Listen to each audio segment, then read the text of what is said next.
Fear is the only enemy of life. Eyes always look for things to fear if you're in trauma. Primary aggression will resolve fear first. Depression is interrupted drive.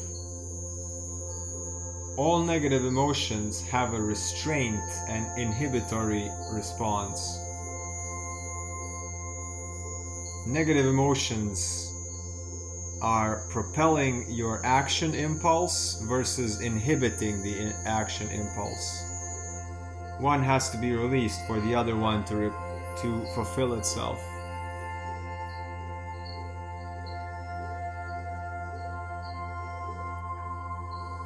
Conscious deliberation is easily forgotten and buried among the flotsam and jetsam of our daily lives. This frailty is sidestepped when sensation and feelings are evoked. Perhaps the reason why the elephant never forgets is because her memories are emotional ones. In contrast to volitional memory, emotional memory often operates outside of the range of conscious awareness. Rather than holding a verbal idea in our conscious minds, experiential memory makes use of somatic markers. They are emotions or physical sensations that inform us about a situation based on past experience of feelings, like fluttering butterflies in the stomach when anxious, flushing of cheeks when we are embarrassed, wide open eyes when we hear an idea that excites us, the relaxation of our body muscles signaling the relief we feel when we complete a crucial task, or the lightness and ease, breathing we notice when we get something important off of our chest. The process of change has to do primarily with being able to alter one's internal states of feeling. Psychological problems arise when these states have become habitual or stuck. These stuck emotional states in turn dominate our thinking, imagining, and behaving.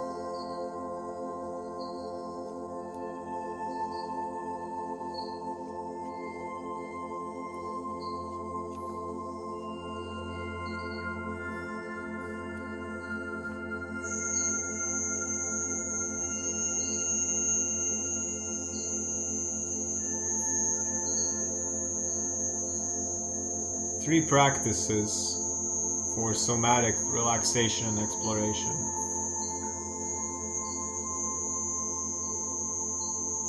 Shoulders. Take time to explore the sense of tension in your shoulders.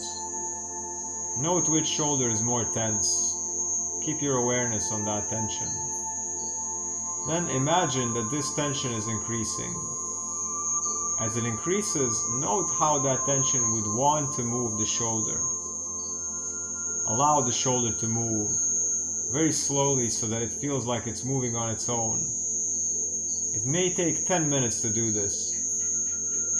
Does it seem like it's moving upward toward your ear? Do the ear and shoulders want to move towards each other? Do you have the sense that your shoulder is somehow protecting you? If so, what might it be protecting you from? Do you notice your head, neck, and eyes wanting to turn and orient in a particular direction? How does this feel? When you open your eyes, let them look outside the window at a tree or around the room and focus on different objects.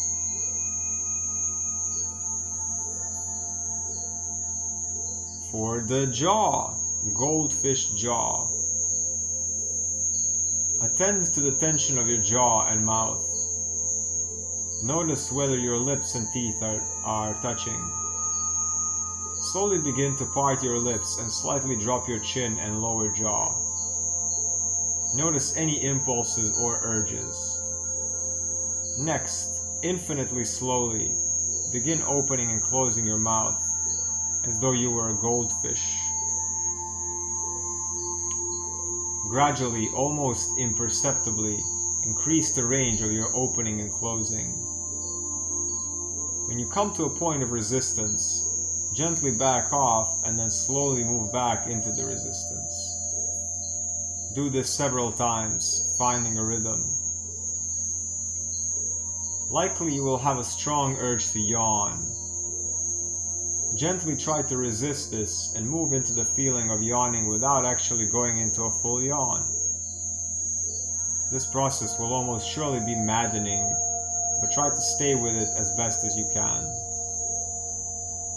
Note the times when you have an urge to shake or tremble, or if it brings up emotional feelings or images. Note also if you seem to be fighting or bracing against it to surrender into it. Record your experience, compare it as you repeat this exercise over time.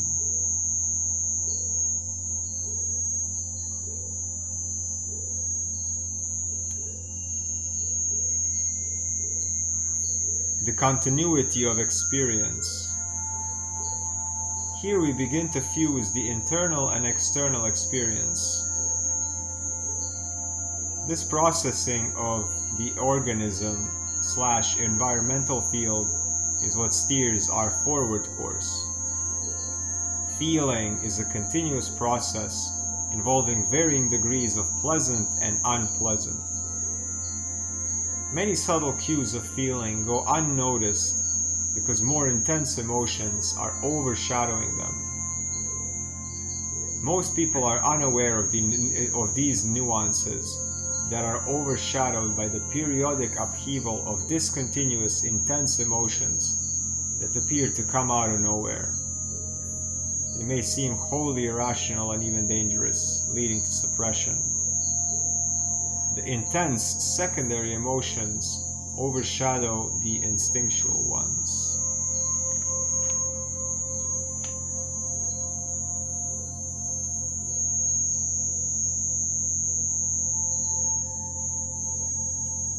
When people are able to get in touch with their bodies, they are drawn first to a painful area. Pain is a blocked sensation, an area of conflict. Learn to maintain focus and differentiate various spontaneous bodily, either muscular or visceral sensations. The most intimate sense we have of ourselves is through proprioception, kinesthesia, and visceral sensation. Proprioception is afforded through special sensory receptors in the joints that signal the position of all body parts with respect to gravity. Kinesthesia is the sense of the degree of tension in the muscles. And visceral sensation is receptors in the gut that are integrated by the nervous system. Our gut gives us the feeling that we are alive. We can then perceive our needs.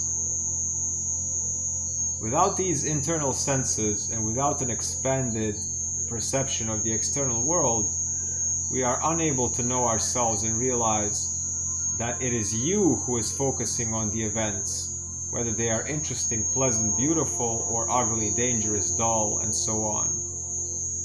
Without the unimpeded perceiving of these sensations, it simply is not possible to know who you are and what you want or need in life. Sensation patterns. Notice that various sensations like tensions, contractions, aches, pains emerge in sequences or in groups. You may notice that a knot in the belly or tightening of the anus is associated with a suppression or holding of breathing. At first, this additional task may increase frustration and even stir up fear. It may seem excessively difficult to follow so many sensations as they connect with each other. There will be the possibility of overwhelm. However, here you can uncover the root cause of tension patterns. The key is to eliminate the idea that any of these sensations are insignificant. The purpose is to explore the chronic patterns of seemingly meaningless tensions and sensations that have become all too familiar because familiar features. Realize that these sensations were there long before you became aware of them. Furthermore, you will find that continuing application of directed awareness is exactly what will allow for corrective procedures, not so much by doing anything, but by just standing out of the way of your own organism's innate capacity to self-regulate.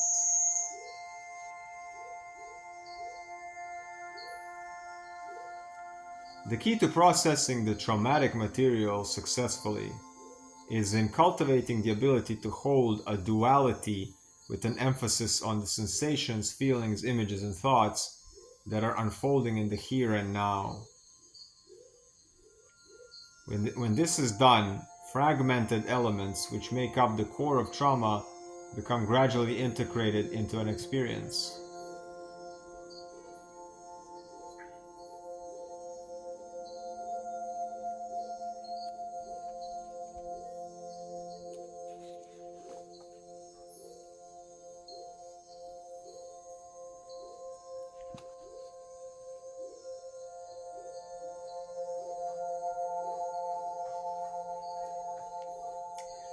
Most of the people have lost the ability to be aware.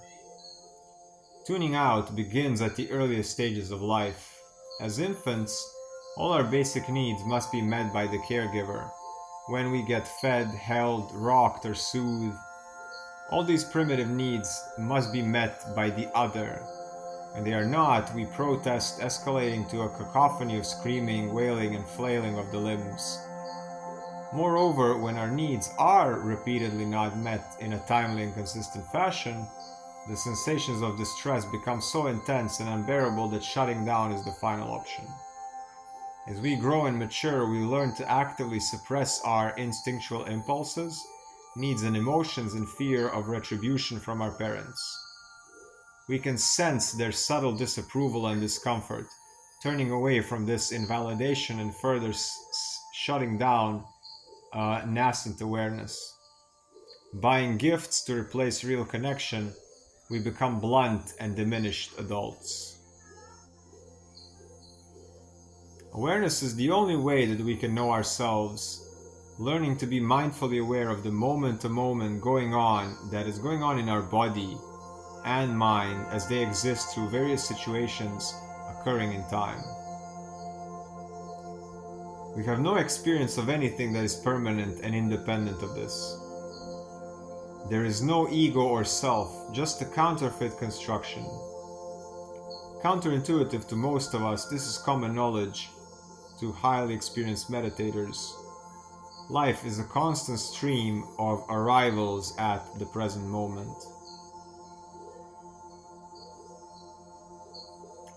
Disembodying methods, compulsion, overwork, addiction, sex, drugs, drinking, eating, all are ways to suppress, numb, or control the body, or misdirected attempts to feel it. Without embracing bodily experience, we are left with an empty shell, a narcissistic image of who we think we are.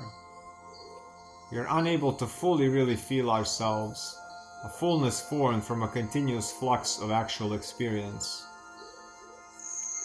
The less the body is experienced as a living entity, the more it becomes an object. The less it is owned, the further it is divorced from anything having to do with one's core sense of self. Your kinetic sense or movement sense is more important than muscle size. Have we fallen in love with our image of ourselves? Without access to the feeling body, nature becomes something out there to be controlled and dominated. Disembodied, we're not a part of nature, graciously finding our humble place within its embrace.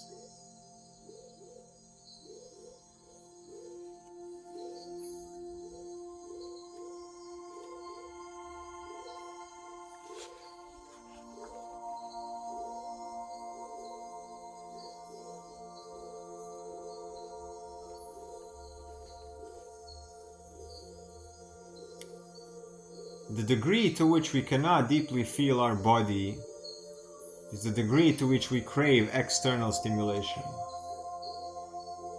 We seek stimulation, overexertion, drugs, and sensory overload. As a culture, we have negated the capacity to feel the subtleties of life of the body, and we have become habituated to a seemingly endless barrage of violence, horror, and explosive, body-vibrating noise. Films of engaging dialogue and effective nuance. We are bombarded with jumbles of disconnected, meaningless images, sentimental mush. We are addicted to overstimulation. The key to healing is embodiment and awareness.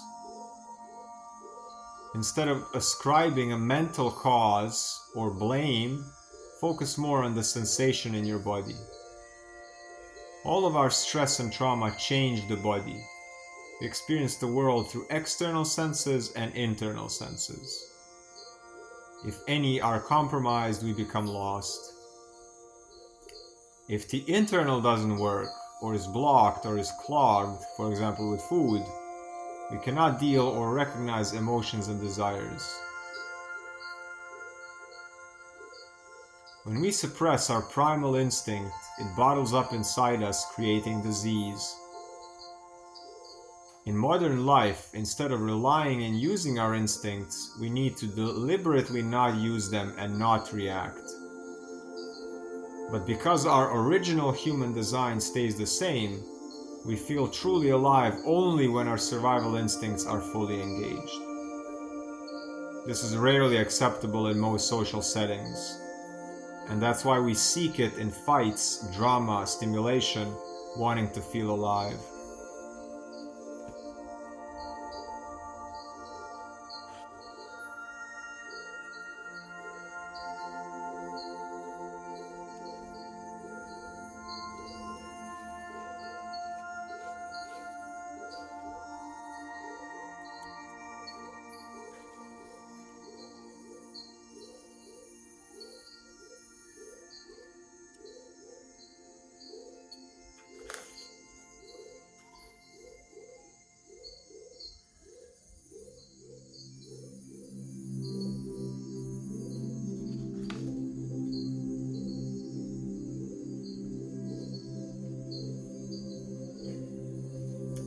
Guidelines for traumatic experiences.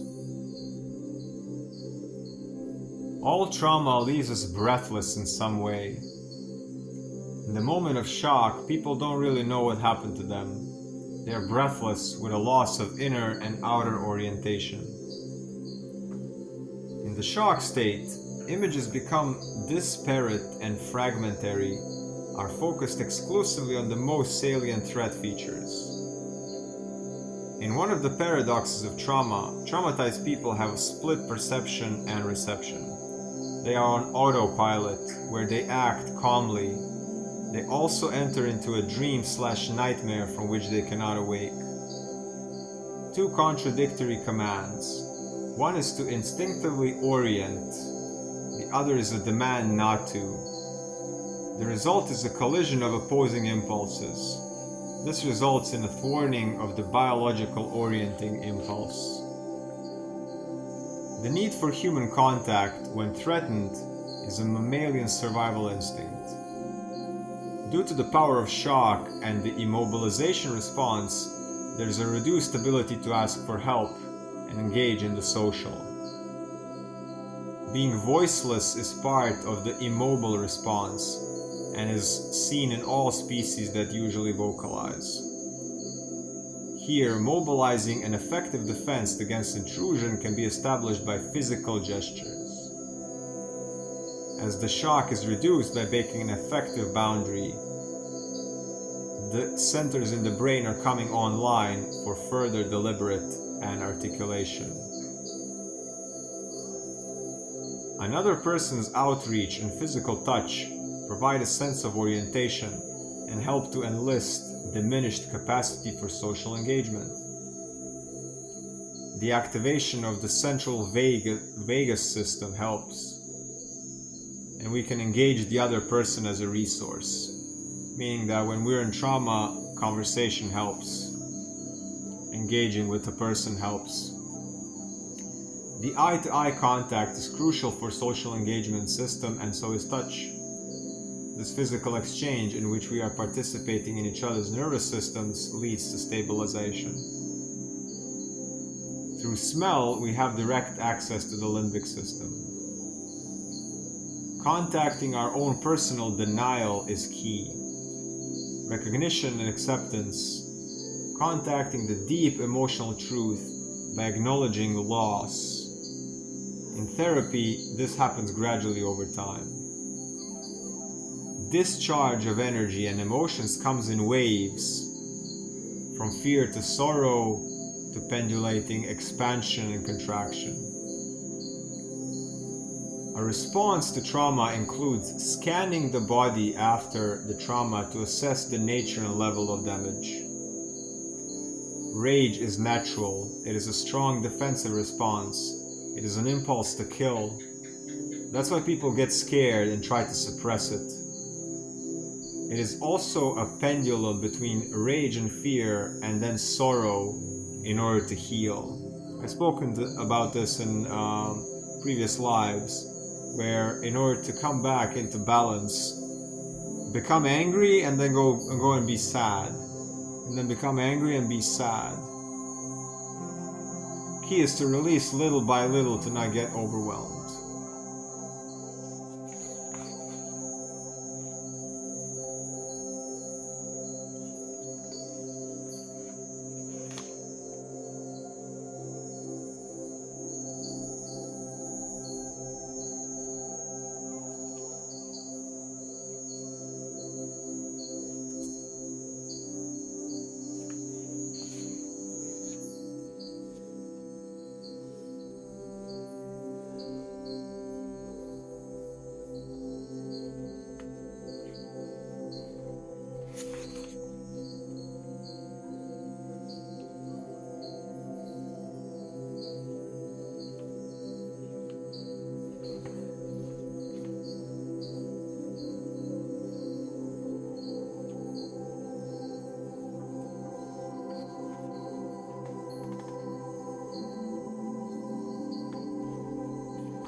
People with armored resistance and defensiveness are avoiding their own feelings and bracing from an external attack. Direct way is too much. First, safety and understanding must happen. In defensive mode, people are not capable to receive.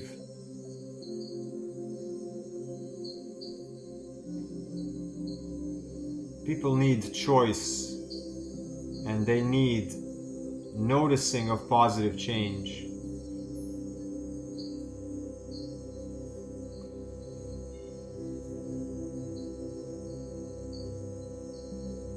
People pleasing and fawning is stuck in the past, not knowing that you have successfully escaped and you are now safe. We need to complete the movement cycle to empower.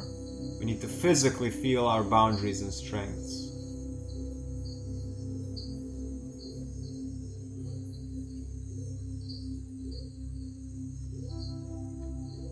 In order to heal, we need to feel the traumatic experience while at the same time feeling a good feeling and pendulating back and forth between the two, understanding the duality of the universe and understanding that there will always be two sides to choose, that we can be outside of both of those. This is called renegotiation. The key is to disengage the emotional and mental association from the raw physical sensation that have come to experience as disaster, but are actually vitality signs. If we needed to escape but we couldn't, we froze, and after that we associate every flight instinct with being trapped. If we needed to fight but we suppressed it, that energy gets stored, and every time it wants to come out, we feel scared that we won't be able to control it if we let it to come out. we feel it could be dangerous for ourselves and anyone else around us.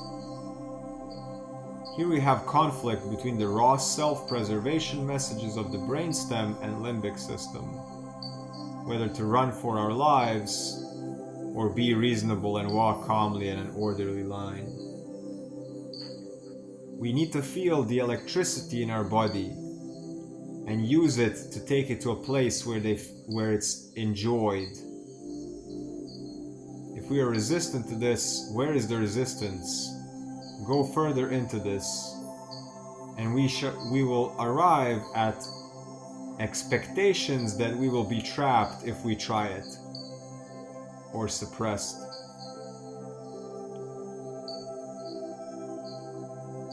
The life of death energy of survival is actually aliveness and vitality.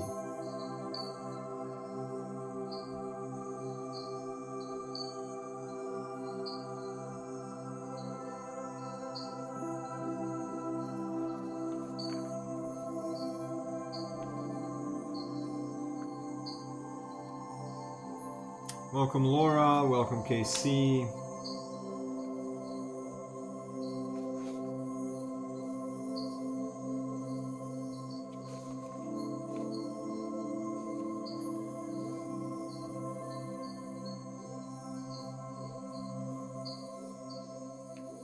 The key to resisting is to fully engage what is now feeling in the body.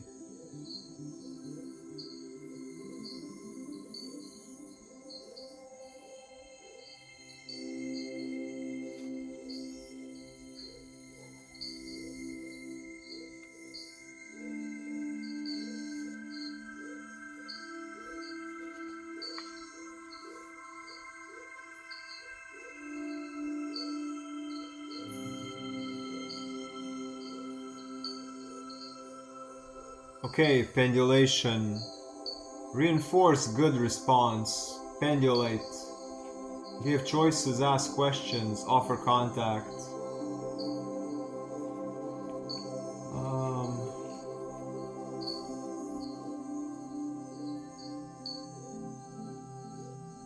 Yeah, pendulation. Go deep into sadness and then become angry.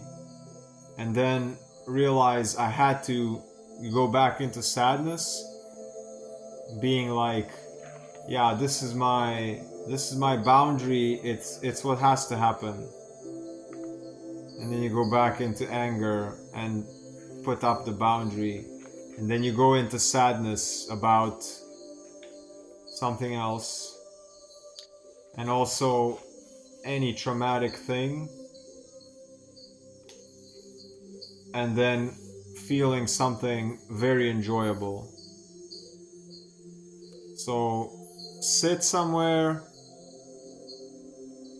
remember a traumatic event, try to feel how it felt in the body, feel that it's uncomfortable, feel that it's scary, and then imagine a beautiful place and remember how that felt on your body. And then deliberately go back and forth.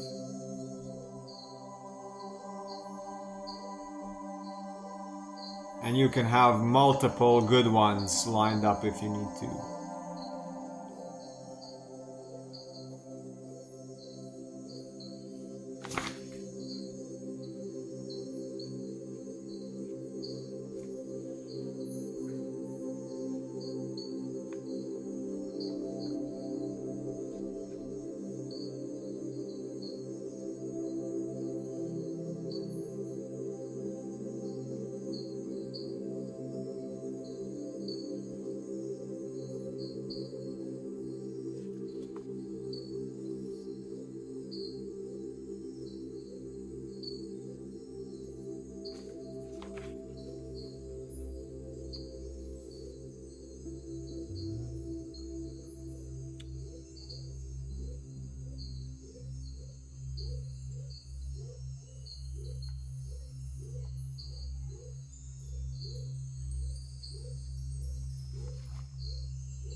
That which submits rules. The willow submits to the wind and prospers until one day it is many willows, a wall against the wind. This is the willow's purpose. A ruler must learn to persuade and not to compel. A good ruler has to learn his world's language. That's different for every world. She meant the language of the rocks and growing things, the language you don't hear just with your ears, the mystery of life. It is not a problem to solve, but a reality experienced. A process cannot be understood by stopping it. Understanding must move with the flow of the process. It must join with it and flow with it. First, learn how to learn. The first lesson of all is the basic trust that you can learn. Every experience carries a lesson, making you stronger and smarter.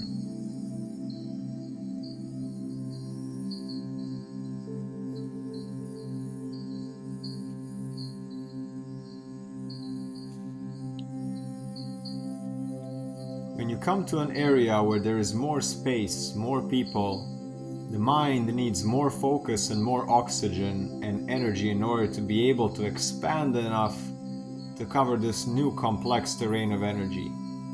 Any generally larger space, in order for the body to feel safe and grounded, it takes a lot more oxygen and energy.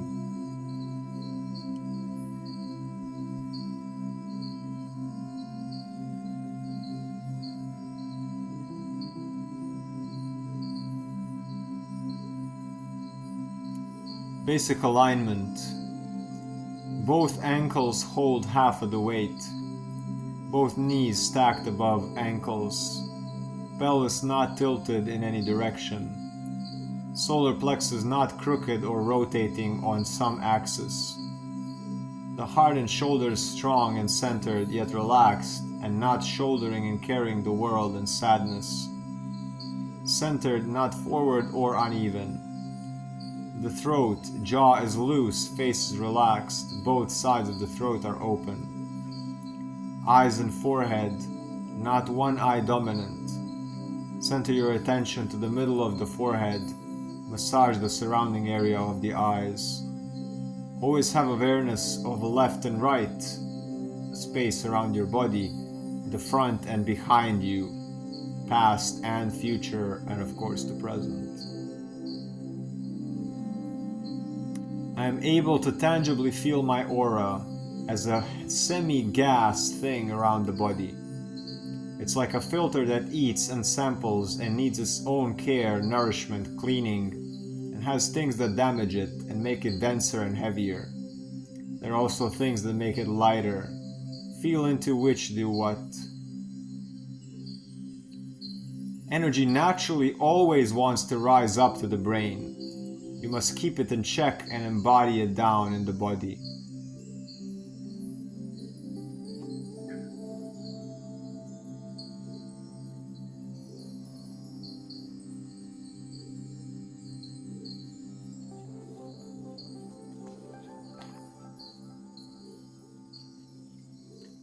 "99% of your life you are to be soft, open, flexible, flowing, listening, feeling, thinking, and observing. And then 1% is you want something, you choose it, and all the energy goes there. The moment of transition from 99% to 1 is explosion, execution. If you're unsure of the choice, don't invest the 1%. Wait for clarity. What part of your body and life is the flowing 99%? What part of you is the mobilizing 1%?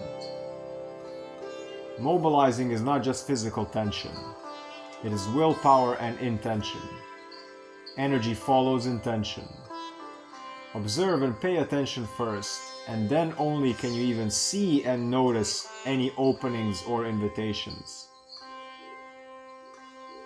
This is a world of choice and focus.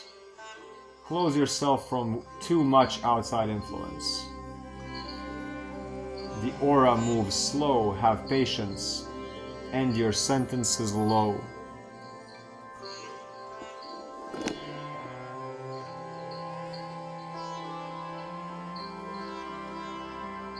benefits for aura are trees, altitudes, bodies of water, sound, humming, crystals and tensors.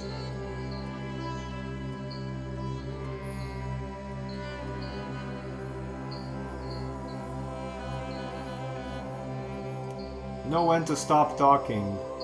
I will always have more to say because I'm in a library and my throat is open. It is up to me to know how big of a bite to give out. Cravings always trick you into believing they will make you happy. However, the foods you know are good for you give you the baby inner peace, inner child, and immense self-love and trust and ease. If you want to fly, don't look at your feet to check.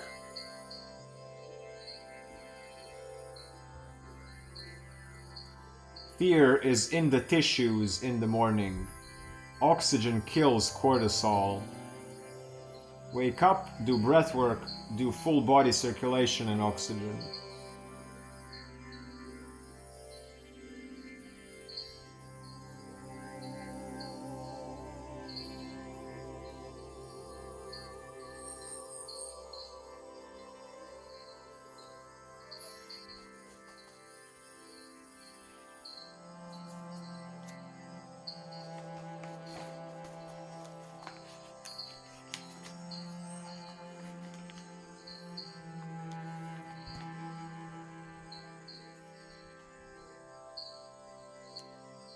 Always read the energy of a person. Don't listen to the words so much. Accept that whatever is happening, so you have to either observe and face and interact with it, or leave and refocus.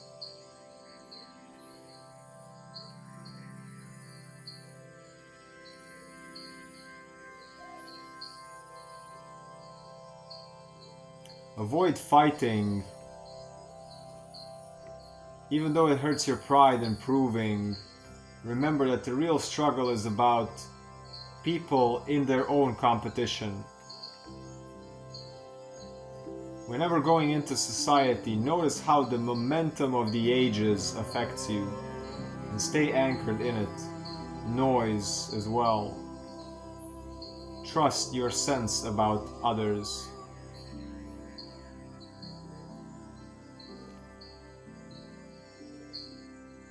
At least 1 hour of breathing, movement, and circulation is necessary to feel grounded in the morning. When we wake up, we are programmed to rush somewhere in the future. Is this your timeline or someone else?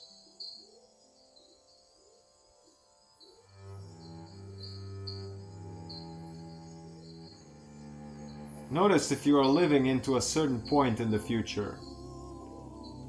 If you are following your mind, there's no problem with wishing a future. However, don't disconnect from the present. Don't rush and disconnect from the body.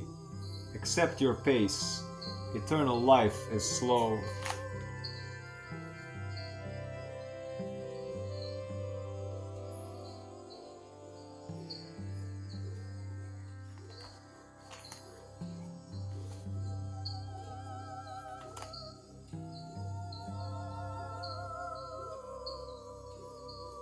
Sigh to release energy. The full body is like one big muscle or one big breath.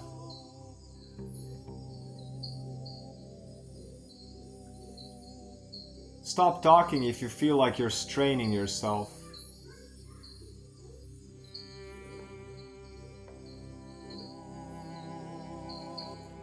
Whatever you practice, do it with imagination, playfulness, and enjoyment. Put your own spin on things to give them power. You don't have to always breathe in 100%.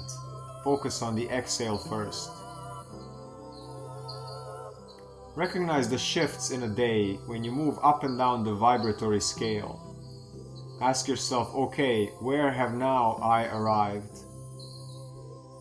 Notice the ripples your actions are making. Your body is always healing. Supply it with the resources. Sometimes pain means healing. Weakness means healing. The body is too complex to break down just like that. Don't judge life from the eyes you have right after you've just woken up or after a huge meal. Light-hearted life, gentle, fearless. Look for love in everything. Set boundaries. Say, I don't have infinite energy to spend on everything. I also need energy for myself. This has nothing to do with me. I do not have to focus on that. That is none of my business. They're not doing it because I did something wrong.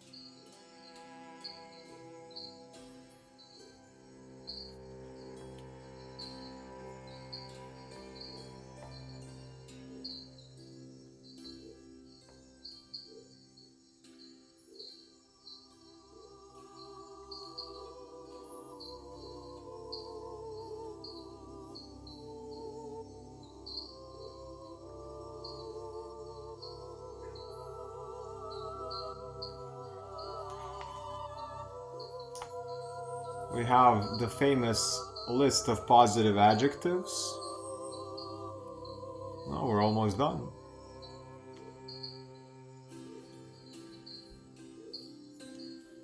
Okay, let's read this first. If we say what we want, we are called aggressive. If we people please or appease, we are called selfish. It's never enough. If we outgrow relationships, some people will feel abandoned in the process. If we stay in relationships we've outgrown, new versions of ourselves are not accepted. If we follow a path that is not traditional, we'll be told it's too risky or it won't work out. If we do what's expected of us, there will still be people who critique how we do it. If we choose to break the cycle, there will be people who label us as the problem. If we stay in dysfunction, the love we receive will come with conditions. If we have the courage to share our gifts with the world, there will be people who prefer we stay silent. If we stay in our comfort zone, we live within the regret of what if I would have. If we place a boundary, people won't honor them or will violate them. If we have no boundaries, we'll drown trying to meet everyone's expectations. The only answer really is to live a life that's authentic to us and allow people to misunderstand us in the process, because they will either way. Positive adjectives.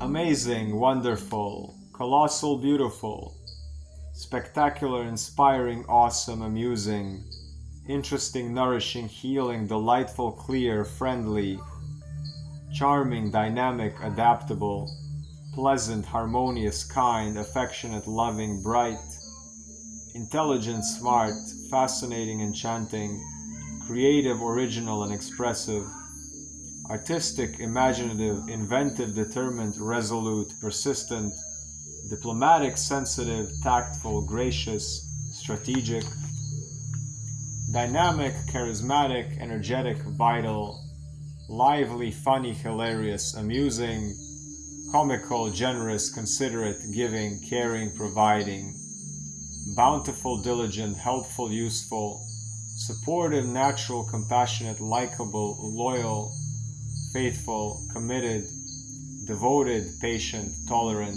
courteous, honest, sincere, genuine, heartfelt, light-hearted, cheerful, carefree, exceptional, encouraging, empowering, unique, unusual, cosmic, skillful, adept, proficient, abundant, brave, and courageous. capable, elegant, dignified, graceful, reliable, glowing, positive, sleek, stylish, and sharp. Vivid, lucid, intense, powerful, strong, vibrant, animated, warm-hearted. Selfless, prepared, flexible, versatile, resilient, productive, creative, responsible.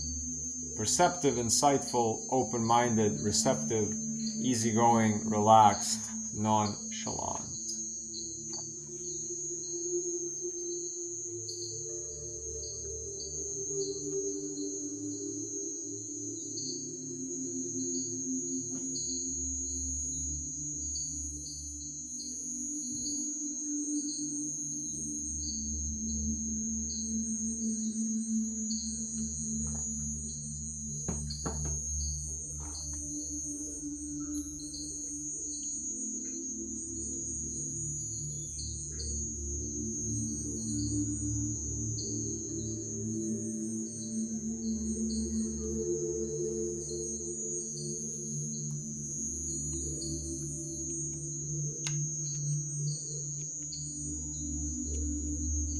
When the flower opens, the bees will come. There are two ways to have wealth, either to create or to grab. To create means complementing each other, to grab is to compete. Don't think I have created enough if you want to create more. Create left and right, and then if it's too much, just give it away. People who fear losing money or anything else get it taken away. Live to conquer death. Shed fear of lack to gain abundance. Renounce the fear of losing it. If you are aligned, it means you are wealth positive and life positive, and cosmos expands you. Believe that even without resources, you are powerful and enough. You are the greatest resource. People who get chronically ill are the ones who tend to put the emotional needs of others before their own compulsively every time. They say that the good die young for this reason. People who get chronically ill are the over-identified ones with the role of duty, responsibility, rather than the needs of themselves. Self-preservation first. They repress healthy anger and don't know how to set a clear and healthy boundary. The mind and the body cannot be separated, and healthy no is a boundary defense. They think that they are responsible for how others feel and that they shouldn't disappoint anyone.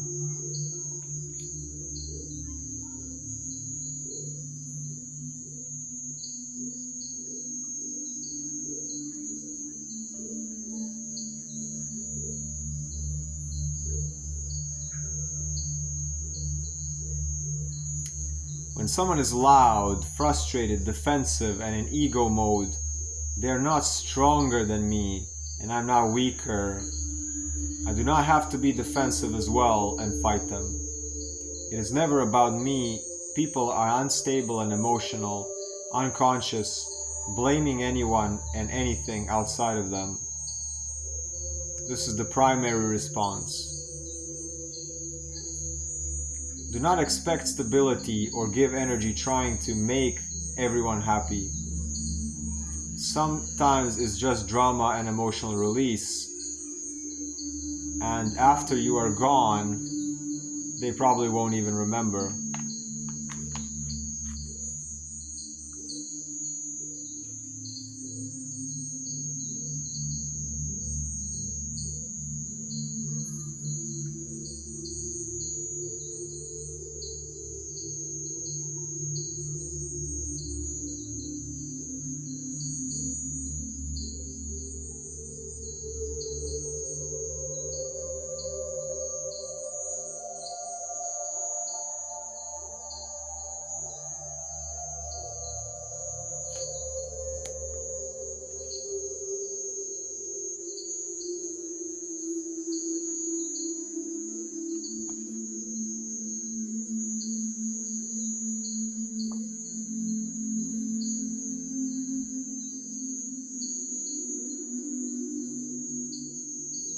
What memory and genes are you connecting to? You need to choose. Your body needs a genetic blueprint to be integrated, strong, and healthy.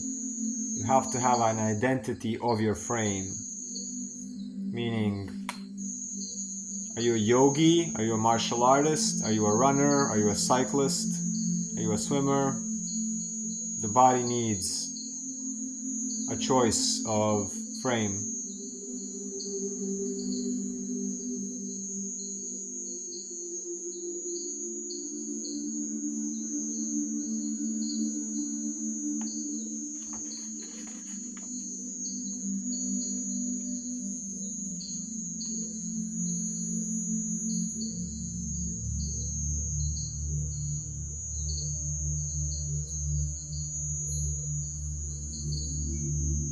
I am a life, not a proving machine to please others. Drop the guilty posture of the body. You deserve to be here. This is your world as well. You're not guilty for being alive and taking up space. And you don't have to ask for confirmation. The majority of people do not care about you. Be aware of other people's energy and what ways they are changing and influencing you. Let go and move on. Don't justify the behavior you feel and carry it. Don't take responsibility. Wash your energy. No strings attached. Have a free dome. Most things are drama, and you don't have the life force for everything and everyone.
Always think and talk strongly about yourself, even if scared, confused, or when you are learning. Never break your geometry. You can be humble and grateful without breaking your structure.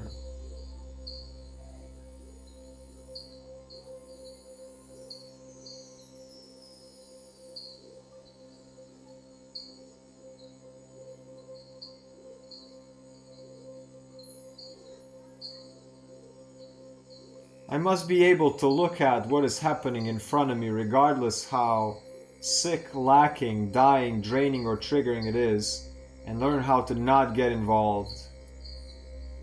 This means developing an inside array of mechanisms to understand with compassion for myself and for them the human condition.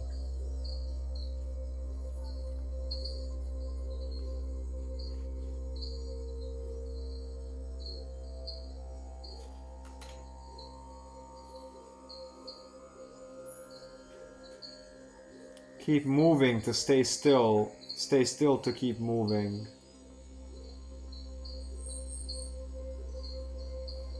Become very comfortable in your own body.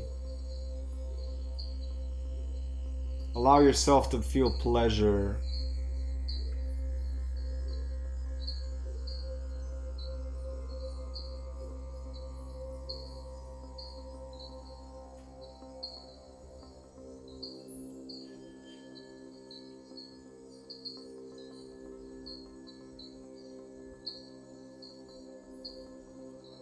Nothing is urgent.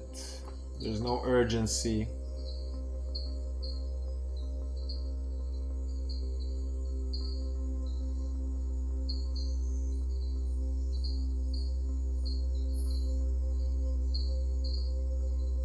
In every relationship, there will be things in other people you will not like, and that is fine.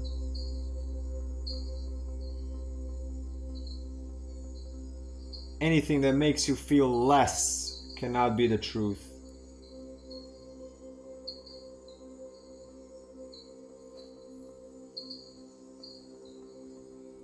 The energy changes throughout the day.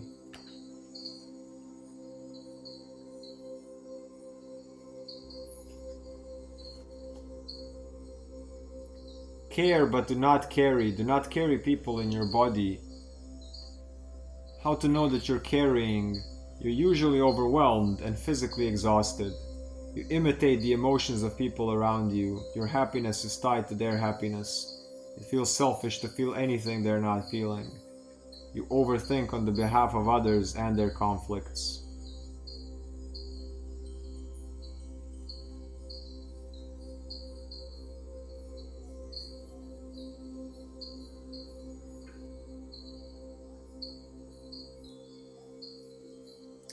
When we don't trust ourselves, we unconsciously try to control the people around us.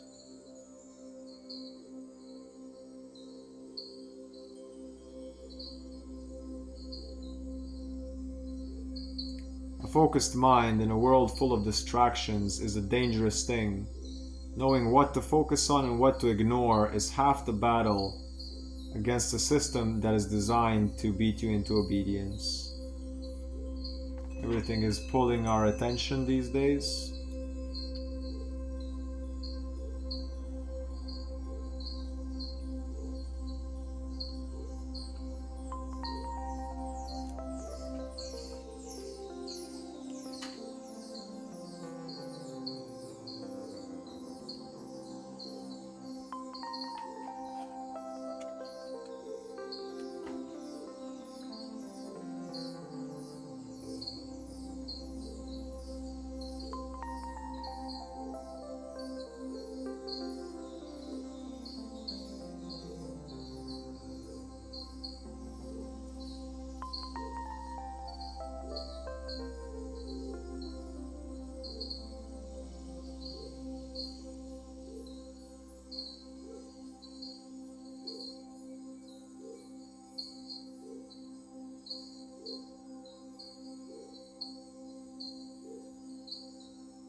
We can help, but that doesn't mean that you have to, or that you are responsible for saving others.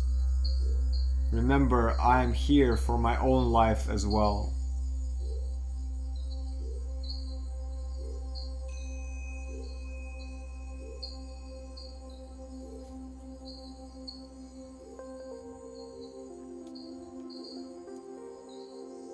Yes, it can be walker, it can be whatever frame you wish. We have finished the book.